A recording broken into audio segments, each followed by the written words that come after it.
Pernah nggak sih kepikiran gimana ya cara otakku bekerja pas lagi belajar? Nah, hari ini kita bakal bongkar rahasia di balik gaya belajar. Tujuannya biar Anda semua bisa menaklukkan pelajaran apapun dengan cara yang lebih cerdas, bukan cuma lebih keras.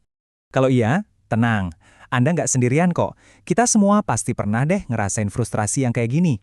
Udah berjam-jam mantengin buku, tapi rasanya info itu cuma lewat doang, mental gitu aja. Persis kayak gambar cewek ini nih, yang natep tumpukan buku tanpa harapan. Bener-bener kayak nabrak tembok kan? Tapi gimana kalau solusinya itu bukan nambah jam belajar sampai begadang, tapi mubah total cara kita belajar? Kuncinya tuh ada di sini. Menemukan gaya belajar alami Anda itu bisa banget loh ngubah sesi belajar yang bikin capek jadi momen pencerahan yang super efektif. Oke, sekarang kita masuk ke intinya ya. Jadi ada 3 tipe pembelajar utama. Sambil saya jelasin satu-satu, coba deh rasain. Ini kayaknya aku banget toh. Kira-kira mana yang paling pas sama diri Anda? Dan coba deh, lihat angkanya. Ini menarik banget. Sekitar 60% dari kita loh, mayoritas besar, itu ternyata pembelajar visual. Pantesan aja ya, diagram sama video itu populer banget. Terus, diikuti 30% pembelajar auditori, dan 10% pembelajar kinestetik yang unik. Nah, Anda ada di mana nih di diagram ini? Jadi kalau mau disimpelin, semuanya itu intinya cuma 3 kata ini aja. Visual itu belajarnya dengan melihat, auditori dengan mendengar, dan kinestetik dengan melakukan. Nah, 3 kata simpel ini jadi fondasi buat semua strategi yang bakal kita bongkar habis ini. Oke, kita mulai dari kelompok yang paling gede dulu ya, si pembelajar visual. Kalau Anda termasuk yang 60% ini, perhatian baik-baik. Tapi kalaupun bukan, tetap dengerin ya, karena pasti ada deh teman atau keluarga Anda yang kayak gini. Jadi, pembelajar visual itu siapa sih sebenarnya? Gampangnya, mereka itu orang-orang yang otaknya kayak nyala terang pas ngelihat informasi. Buat mereka, sebuah konsep baru bakal kerasa nyata dan gampang dicerna kalau udah disajiin dalam bentuk grafik, diagram, atau tulisan. Gimana? Udah mulai kerasa, ini aku banget belum? Coba deh lihat contoh ini.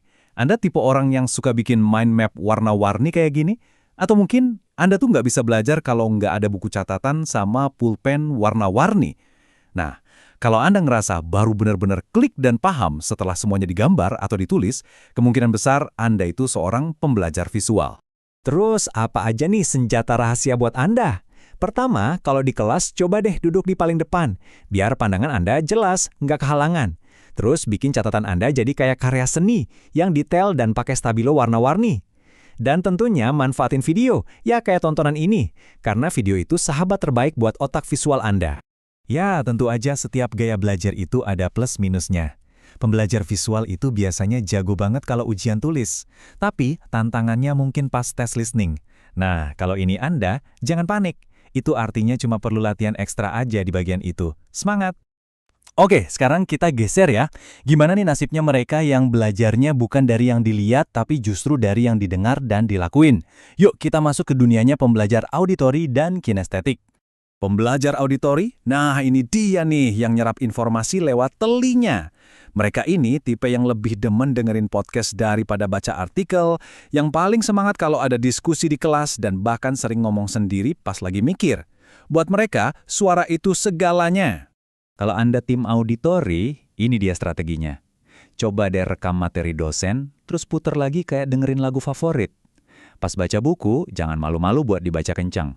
Diskusi kelompok itu udah kayak taman bermain buat Anda. Dan pas lagi ngapalin sesuatu, coba tutup mata, ulangin informasinya, biar suara Anda yang jadi pemandunya. Nggak heran kan kalau mereka ini jago banget pas ujian lisan.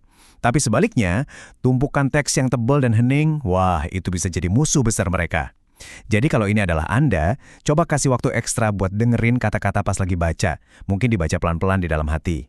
Dan yang terakhir, ini dia kelompok yang paling nggak bisa diam. Pembelajar kinestetik. Mereka ini emang cuma 10% dan sering banget kerasa kayak di penjara di kelas yang nyuruh duduk manis berjam-jam. Otak mereka itu baru bener-bener nyala kalau badannya ikut gerak. Terus gimana dong solusinya? Gampang, buang aja aturan yang kaku. Sering-sering istirahat buat peregangan. Coba ubah materi hafalan yang ngebosenin jadi permainan seru. Dan siapa bilang belajar harus di meja? Kalau Anda lebih fokus sambil lesehan di lantai, ya lakuin aja. Intinya bergerak. Makanya, mereka ini bakal paling bersinar di ujian yang ada aksinya, kayak pilihan ganda atau praktek di lab. Nah, tantangan terbesarnya, nulis esai panjang yang maksa mereka buat duduk anteng berjam-jam. Mereka butuh banget variasi dan gerakan biar tetap fokus. Oke, kita udah jalan-jalan ke 3 dunia belajar yang beda-beda. Sekarang bagian paling pentingnya nih. Yuk kita satuin semua kepingan puzzle ini dan lihat gimana pengetahuan ini bisa benar-benar ngebuka potensi tersembunyi Anda. Dan ini dia intinya.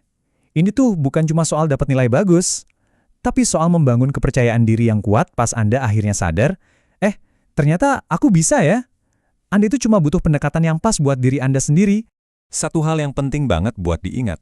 Tujuan semua ini bukan buat ngasih label ke diri Anda, bukan buat masukin Anda ke satu kotak aja. Justru sebaliknya, tujuannya itu buat ngebangun semacam kotak peralatan belajar yang isinya macam-macam strategi. Jadi apapun tantangannya, Anda udah punya alat yang pas buat ngadepinnya.